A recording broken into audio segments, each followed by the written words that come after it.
ಅಂತಂದ್ರೆ ಮತ್ತೆ ಅದ್ರ ಕೆಳಗೆ ಅವರು ರಿಟರ್ನಿಂಗ್ ಇತ್ತು ಅಂತಂದ್ರೆ ಅವರು ಬ್ಯಾಂಕ್ ಸಾಲ ಇತ್ತು ಅಂದ್ರೆ ಅದಕ್ಕೆ ನಾವು ಕೊಡ್ತೀವಿ, ಅದಕ್ಕಿಂತ ಜಾಸ್ತಿ ಇತ್ತು ಅಂದ್ರೆ ನಾವು ಕೊಡೋಂಗಿಲ್ಲ ಅಂತ ಹೇಳಿರಿ. ಅದು ನೋಡೇ ಕೊಡುವಂಗಿದ್ರೆ ಒಬ್ಬ ಹೆಣ್ಮಕ್ಳಿಗೆ 2-3 ಲಕ್ಷ ಸಾಲ ಹೆಂಗೆ ಹೋಗ್ತಾವ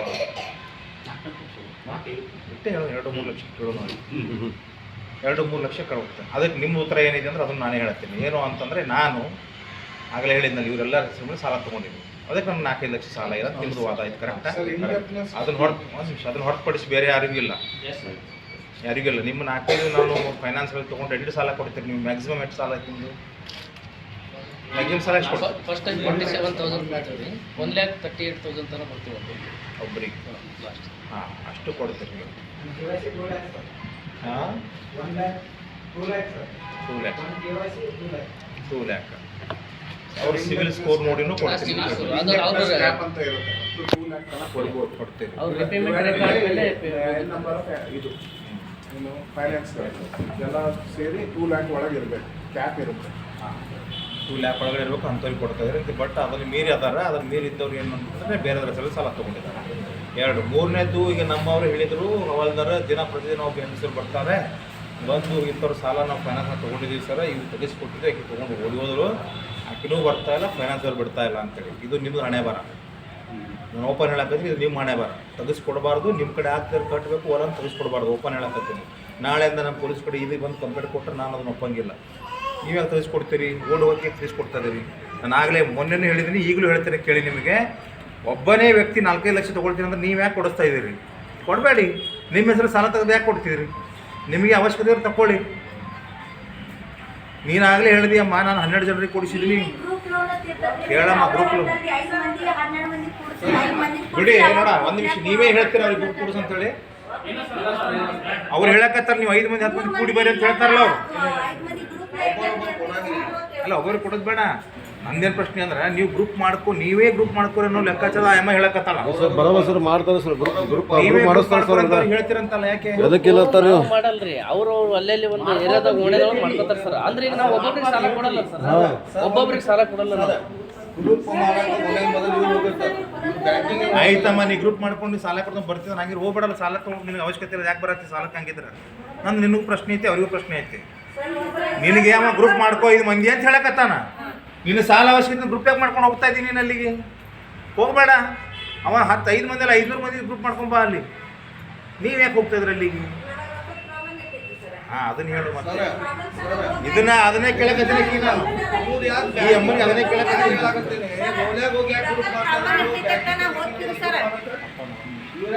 ನೋಡಿ, ಅದು ಗೈಡ್ಲೈನ್ಸ್ ಎಲ್ಲ ಹಂಗೆ ಅದ.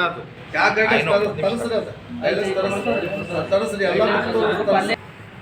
ನಾನು ಸೊಡಿ ಕೆಲಸ ಮಾಡಿದ್ದೀನಿ. ಗ್ರೂಪ್ ಮಾಡಕ್ಕೆ ಅಲ್ಲಿ ಹೋಗ್ಬೇಕಂತ ಇರ್ತೈತಿ, ಹೋಗ್ಬೋದು, ಗೊತ್ತಿರಲಿ.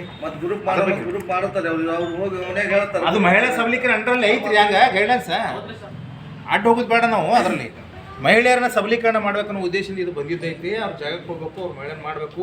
ನಂದು ಏನು ರೂಲ್ಸ್ ಆ್ಯಂಡ್ ರೆಗ್ಯುಲೇಷನ್ ಒಟ್ಟು ಓದಿ ಹೇಳಬೇಕು ಅಂತ ಐತೆ. ಐತಿ ಅದರಲ್ಲಿ.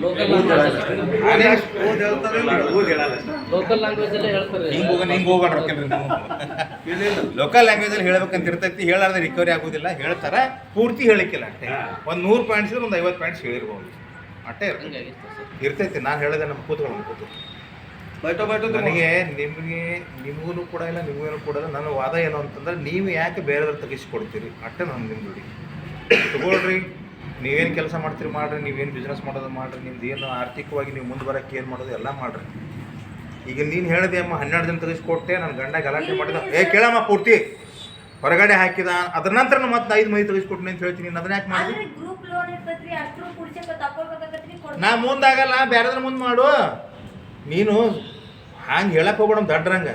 12 ಜನರಿಗೆ ನೀನು ತೆಗೆಸ್ಕೊಟ್ಟಿದ್ದಕ್ಕೆ ನಿನ್ನ ಮನೆ ಗಲಾಟೆಗೆ ನಿನ್ನ ಗಂಡ ಹೊರ ಹಾಕ್ಯಾನ. ಈಗ ಮತ್ತೆ ಗ್ರೂಪ್ ಮಾಡಿ ಮತ್ತೆ ನಿನ್ನ ಯಾಕೆ ಮುಂದೆ ಮಾಡಕತ್ತಾರ? ಹೌದು ಮಾಮ, ನಾನು ಅದು ಹೇಳಕತ್ತಿಲ್ಲ. ಅದು ಸ್ಟಾಪ್ ಮಾಡಲ್ಲ. ಈಗ ನನ್ನ ಪ್ರಶ್ನೆ ಇಷ್ಟೇ, 12 ಮಂದಿ ತೆಗೆದುಕೊಟ್ಟು ನಿನ್ನ ಗಂಡ ಹೊರಗೆ ಹಾಕ್ಯಾನ. ಈಗ ಮುಂದೆ 5 ಮಂದಿ ಯಾಕೆ ತೆಗೆದುಕೊಟ್ಟು? ಅದು ಅಟ್ಟೆ ಉತ್ತರ ಕೊಡಿ. ನೀ ಕಟ್ಟಿ ಹೇಳ್ಬೇಡ, ನನಗೆ ಮಹಾಭಾರತ ಹೇಳಕ್ಕೆ ಹೋಗ್ಬೇಡ.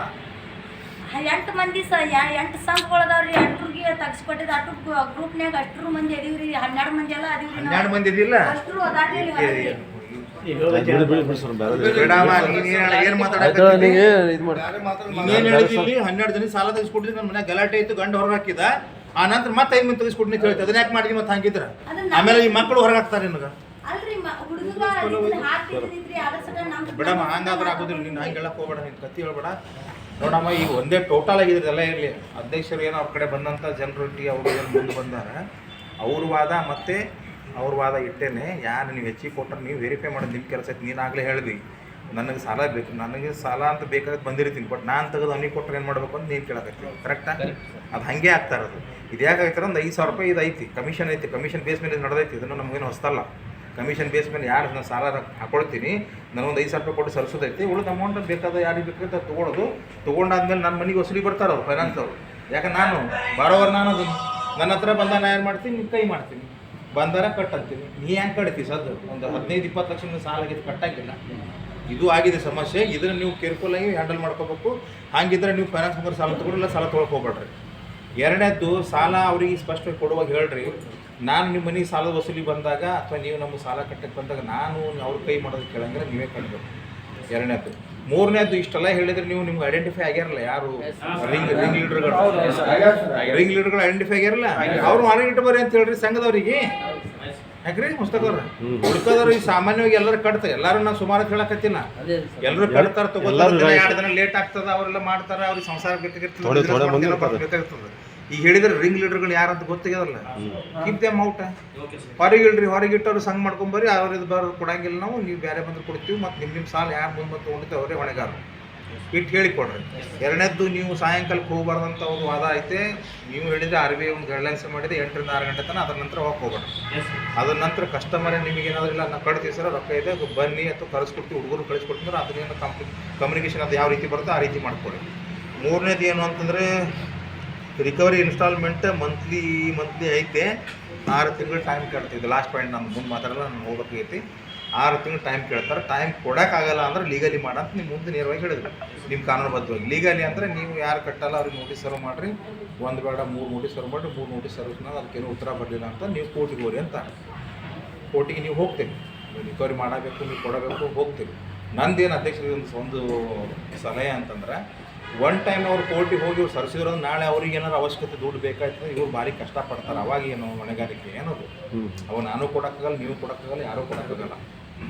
ಅದಕ್ಕೆ ಅದನ್ನು ಅವ್ರು ಯೋಚನೆ ಮಾಡಬೇಕು. ನೀವು ಕೂಡ ಅದನ್ನ ಯೋಚನೆ ಮಾಡಬೇಕು. ಯಾರ್ಯಾರು ನಮ್ಮ ಆಫೀಸ್ ಬಂದು ಅರ್ಜಿ ಕೊಟ್ಟಾರಲ್ಲ ಸರ್, ಅವರು ನಾವು ಮೊದಲೇ ಹೇಳಿದ್ದು, ನೀವು ಸಾಲ ಮನ್ ಆಗೋದಿಲ್ಲ, ನಿಮಗೆ ಸವಲತ್ತು ಮಾಡಿ ಕೊಡಿಸ್ತೀವಿ, ತೊಡೆ ತುಂಬಿಸೋದು, ಮುಂದೆ ನಿಮಗೆ ಸಾಲ ಸಿಗಂಗಿಲ್ಲ ಅಂತ ಎಲ್ಲರಿಗೂ ಎಲ್ಲ ಒಪ್ಪಂದ ಸರ್, ಎಲ್ಲ ಒಪ್ಪಂದ ನಾವು ಬಂದಿವಿ ಸರ್. ನಾವೆಲ್ಲ ಸಾಲ ಬೇಡ ಅದು ಬೇಡ ಅಂದ್ರೆ ಖುಲ್ಲಾ ಅಂದಾರೆ ಬಂದ ಅರ್ಜಿ ಕೊಟ್ಟಾರೆ ಸಾಲ ಬೇಡ ಮುಂದೆ ಅವ್ರ ಕೋಟಿ ತಿರ್ಗಾಡ್ತೀರಿ ಹಂಗಿದ್ರೆ ಕೊಡಿ ಸರ್. ಟೈಮ್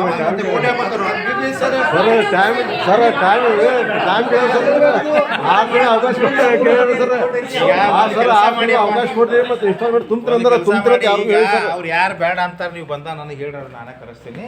ನಮ್ಮಲ್ಲಿ ವಿಡಿಯೋ ಅದಾವೆ, ವಿಡಿಯೋ ಇಟ್ಕೋರು ಸರ್. ಸ್ಟಿಕರ್ ಇದು 4-5 ಮಂದಿ ಹೆಣ್ಮಕ್ಳು ಬಂದರೂ ಕೂಡ ಅವ್ರದ್ದು ವಿಡಿಯೋ ಇಟ್ಕೋರಿ ನೀವು. ಈಗ ಸುಮ್ಮನೆ ಅವ್ರು ತಿಳಿಯಾಕೂ ಬೇಡ, ನೀವು ತಿಳಿಯಾಕೂ ಬೇಡ. ಇನ್ನು ಇವ್ರು ಮುಗಿತ್ರಿ ಅಂದ್ರೆ ಇದು ಕ್ಲೋಸ್ ಮಾಡ್ರಿ, ಒಂದು 5 ನಿಮಿಷ ಕಳಿಸ್ತೀರಿ. ಅವ್ರು ಸಾಲ ತಗೊಳ್ಳೋದು ಬಿಡು, ಅವ್ರು ವೈಯಕ್ತಿಕ ನಾನೇ ಕೇಳಕ್ಕೆ ಸರ್.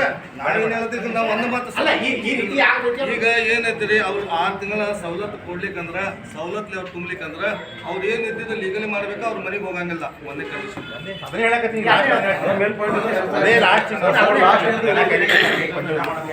ಈಗ ಕೇಳಿ, ನಂದೇನು ವಾದ ಅಂತಂದ್ರೆ, ಅವ್ರು ಲಾಸ್ಟ್ ಏನು ಅಂತಂದರೆ 6 ತಿಂಗಳು ಸವಲತ್ತು ಮಾಡಿ ಕೊಡ್ರಿ, 6 ಮಂತ್ ಕೊಟ್ಟರೆ ನಮ್ಗೆ ಎಲ್ಲರೂ ಕಟ್ಟಿಸ್ತೀನಿ, ರೆಗ್ಯುಲರ್ ಆಗ್ತಾರೆ ಎಲ್ಲರೂ. ನೀವು ಬೇಕಾದ್ರೆ ಒಂದು ಸಾಲ ಕಟ್ಟಿ ಕೊಡ್ರಿ, ಬೇಡ ಅಂದ್ರೆ ಬಿಡ್ರಿ. ಇವ್ರು ಅದು ಅವ್ರ ವಾದ. ಆಗದೆ ಇದ್ರ ಕೊಡೋಕ್ಕಾಗಲ್ಲ ಅಂತಂದ್ರೆ ನೀವೇನು ಲೀಗಲಿ ಹೋಗಿ ಅಂತ ಹೇಳಕತ್ತಲ್ಲ. ನಾನು ನಿಮ್ಗೊಂದು ಲಾಸ್ಟ್ ಏನು ಕೇಳ್ತೀನಿ ಅಂದ್ರೆ, ಸಾಧ್ಯ ಆದ್ರೆ ಅವ್ರು ಬಂದು ಕೇಳ್ತಾರೆ, ರಿಕ್ವೆಸ್ಟ್ ಮಾಡ್ಕೊಳ್ತಿದ್ರೆ, ಸಾಧ್ಯ ಆದರೆ ನಿಮ್ಮ ಮೇಲಿನ ಅಧಿಕಾರಿಗಳಿಗೆ ಮಾತಾಡ್ಕೊಳ್ಳಿ. 6 ಮಂತ್ ಬೇಡ, ಇನ್ನೂ ಒಂದು ಕಡಿಮೆ ಒಂದು 5 ತಿಂಗಳಿಗೆ ಟೈಮ್ ಮಾಡಿಕೊಡ್ರಿ. ಟೈಮ್ ಮಾಡಿಕೊಟ್ಟು ಅದನ್ನು ಕಟ್ಟಿಸ್ಕೊಡ್ರಿ. ಕಟ್ಟಿಸ್ಕೊಂಡು ರೆಗ್ಯುಲರ್ ಯಾರು ಮುಂದೆ ಕಟ್ತಿರ್ತಾರೆ ಅವ್ರಿಗೆ ಕೊಡ್ರಿ, ಇಲ್ಲ ಸ್ಟಾಪ್ ಮಾಡಿ. ಎರಡನೇದು ಏನು ಅಂದ್ರೆ, ಇಲ್ಲ ಸರ್ ಅದು ಆಗೋದಿಲ್ಲ ಅಂತ ನೀವು ಬಂದ್ರೆ ಲೀಗಲಿ ನೀವು ನೋಟಿಸ್ ಸರ್ವ್ ಮಾಡಿರಿ. ನೋಟಿಸ್ ಸರ್ವ್ ಮಾಡಿ ಅದ್ರ ಮೇಲೆ ನೀವು ಬ್ಯಾಂಕಿಗೆ ಕೊಡ್ತೀವಿ.